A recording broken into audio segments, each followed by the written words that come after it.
अस्सलाम वालेकुम पाकिस्तानी अवाम से मेरी अपील है, सब लोग मिल के दुआ करें, खैरियत की दुआ करें, अपने लिए दुआ करें ताकि जो मुश्किल हालात हैं हमारे ये निकल जाएं। जो गरीब लोग हैं उनके हालात बेहतर हो जाएं।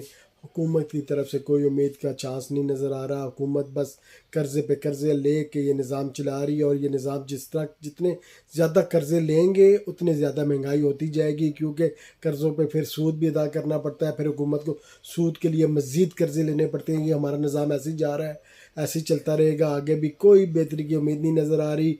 इंडस्ट्रीज़ बंद हो रही हैं, और जो हमारे सरमायादार थे यहाँ पे, बाहर से कंपनी आई हुई थी, वो भी वापस जा रही हैं। और ये हुकूमत कर्ज़े पे कर्ज़ा ले रही है। IMF कहती है जी इतने रेट बढ़ा दें, वो बढ़ा देते हैं।